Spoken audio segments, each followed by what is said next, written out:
lovely. I'm so happy to be here. I do. Generally, I like coming to work these days because I love my job. I like this job because I'm allowed to be sarcastic at work, you know, which I'm sure many of you do, but I'm contractually obligated to be sarcastic at work. I used to do it in my old job. I remember I was like, oh, well done, Toby. That's a brilliant spaceship, you dick.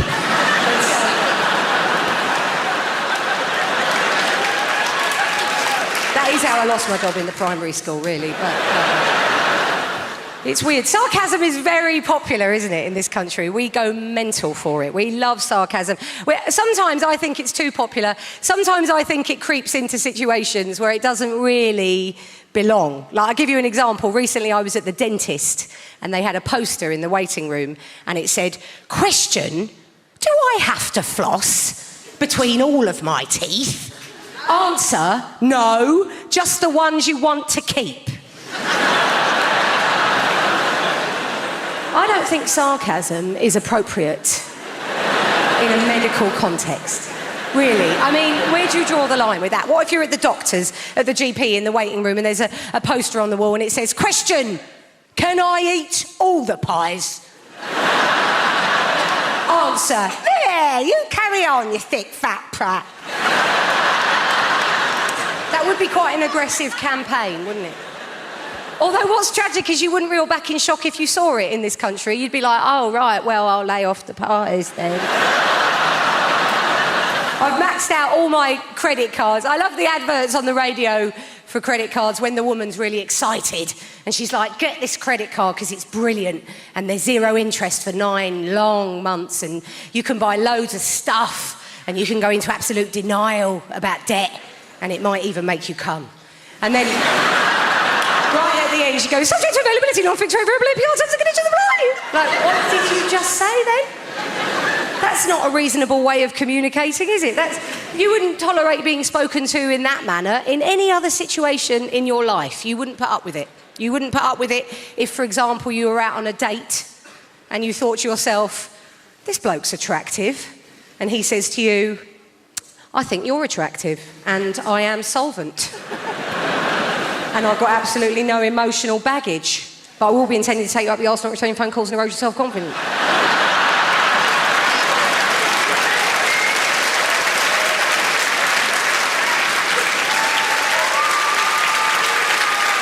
Like, sorry, I didn't catch everything you said then. You gabbled a bit then at the end. Don't worry, darling, don't worry, sweetheart. Do you want another little glass of wine, something like that? Do hope you're going for a tit wank and I'll be recording it for training purposes. That would be quite unsettling, wouldn't it, you know, initially. Push through. The other quite nice thing about this job is not only am I allowed to be sarcastic, I'm allowed to exaggerate. All comedians exaggerate. It's quite a comedic conceit to use exaggeration. And women are very good at exaggerating. Generally speaking, we're a lot better than men at it, I think, apart from the cock stuff. We're much better at exaggerating than men. Women are very good at just slightly overreacting to arguably trivial things. We've got that covered. Like, you know when a woman puts her hand in her handbag to find her purse, but she doesn't immediately find her purse. I've lost my purse. I'm not being funny, I'm going to have to cancel all of my cards now and everything. It. I found it! I hadn't checked the front pocket! What am I like? You're like a prick.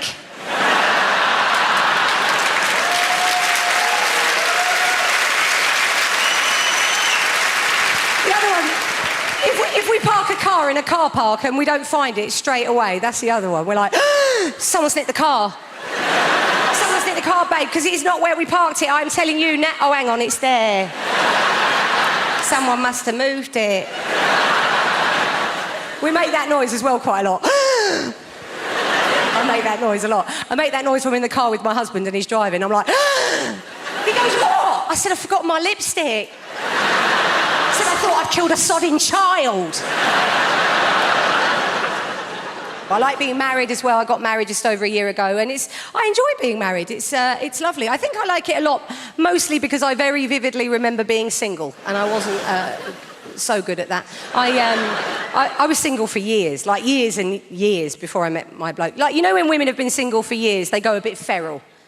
I was a bit like that. I used to ring up man in a van numbers and go, don't bring the van, you won't need the van. But I was very nervous about getting married. I was particularly nervous about becoming a bridezilla. That's what made me anxious, because I've seen a lot of that. I've seen it happen. Women that are normal 1 minute, and then they get engaged and they start planning their wedding and something clicks, and suddenly they're like, it's my day. It's my day. I want to be like a princess.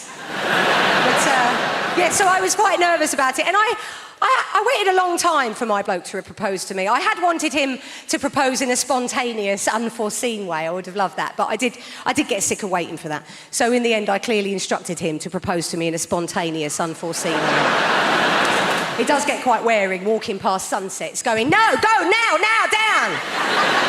Oh, forget it, get up. But no, we got there in the end. I kind of brought the topic up in a breezy way with him, as if I wasn't bothered. I said, oh yeah, hey, why have you never proposed to me?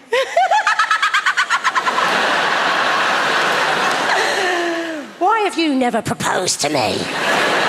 I'm on my day. And he was a bit bewildered, as you can imagine, to be honest. He was like, what? He said, come on, Kerry, when we first met, you said that you didn't believe in marriage. You said it didn't suit a post-feminist ideology because it was rooted in the ownership of women. I said, did I say that? I don't remember. I said that.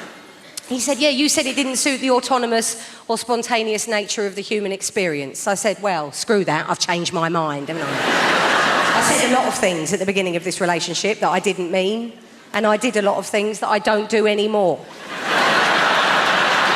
I said, if you'd been listening carefully at the beginning of this relationship, you would have heard me say that blowjobs will be subject to availability, non-fixed rate, variable APR, 7